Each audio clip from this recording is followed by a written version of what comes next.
Lebanon पर Israel लगातार attack कर रहा है। ईरान ने कहा है कि वो और हमले करेगा। कैसे बंदूक लेकर ईरान के सुप्रीम लीडर ने इजराइल को ललकारा है वो देखेंगे, लेकिन सबसे पहले 10 बड़ी बातें जल्दी से आपको बता देती हूं।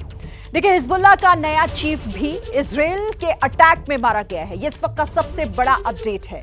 ईरान के सुप्रीम लीडर ने कहा है कि जरूरत पड़ी तो और हमले करेंगे आगे।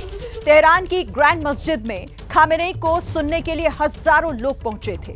खामेनेई के भाषण के बाद लेबनान से इजराइल पर हमले किए गए हैं। हिजबुल्लाह ने इजराइल पर 24 घंटे में 230 मिसाइल अटैक किए हैं। हिजबुल्लाह के चीफ रहे नसरल्लाह को अज्ञात जगह पर दफनाया गया है। ईरान के विदेश मंत्री अब्बास अरकची बेरूत पहुंचे हैं।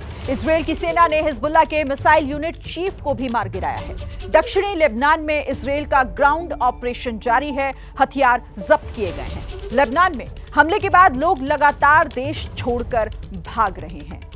तो देखिए, ये तो 10 बड़े अपडेट हो गए, लेकिन ईरान के सुप्रीम लीडर खामेनेई ने आज 4 साल बाद सार्वजनिक नमाज पढ़ी। नसरल्लाह की याद में शोक मनाया गया। लाखों की भीड़ इकट्ठा हुई थी और फिर खामेनेई ने कुछ इस अंदाज में भाषण दिया। हाथ में बंदूक लेकर खामेनेई ने ईरान के लोगों को संबोधित किया। कह दिया कि जरूरत पड़ी तो इजराइल पर और हमले करेंगे। इस बयान के बाद लेबनान ने इजराइल पर हमले तेज भी कर दिए हैं। इजराइल के कई इलाकों में महीनों बाद सायरन बज रहे हैं।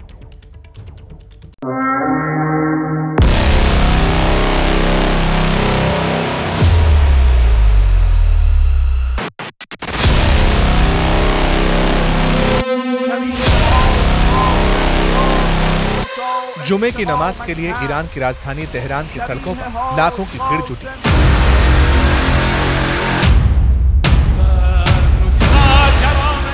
लोगों ने सीने पर हाथ रखकर नारे लगाए।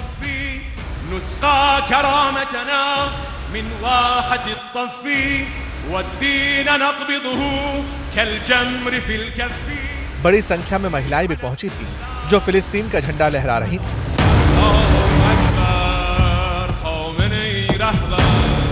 ग्रैंड मस्जिद में ईरान के सुप्रीम लीडर अली खामेनेई ने नसरल्लाह की याद में नमाज पढ़ी।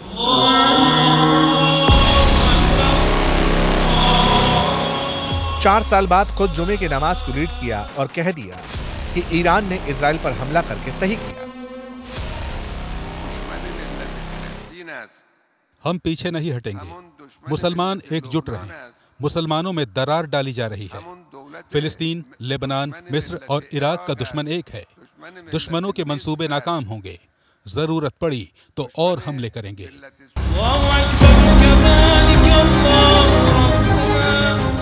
एक तरह से ईरान के सुप्रीम लीडर ने इजराइल को जवाब दिया है। पहले ये तस्वीरें देखिए। 1 अक्टूबर की रात को ईरान ने लेबनान पर 181 मिसाइलों से हमला किया था। इस हमले में इजराइल को कितना नुकसान हुआ, इसको लेकर दावे अलग अलग हैं। इजराइल कहता है कि सारी मिसाइलों को उसके रक्षा कवच ने नाकाम कर दिया। ईरान कहता है कि इजराइल को बड़ा नुकसान हुआ था।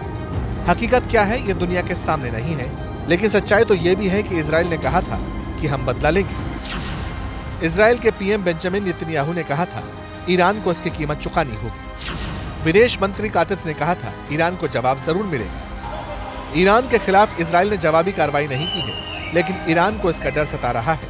इसका एक उदाहरण तेहरान में आज दिखाई दिया। इंटरनेशनल मीडिया रिपोर्ट के मुताबिक जिस वक्त तेहरान में खामनेई मस्जिद की नमाज का नेतृत्व कर रहे थे, ठीक उसी वक्त किसी अज्ञात जगह पर हसन नसरुल्लाह को सुपुर्द खाक किया जा रहा था।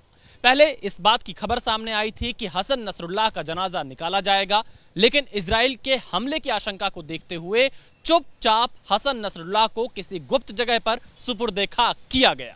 जैसे ही घड़ी का काटा दोपहर 2:30 पे आए, बबीता जी का दिल सास बहू साजिश के लिए मचल जाए।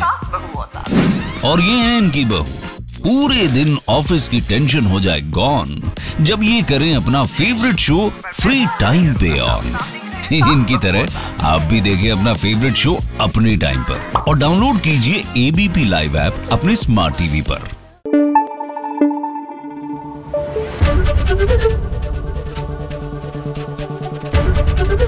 एबीपी न्यूज आपको रखे आगे।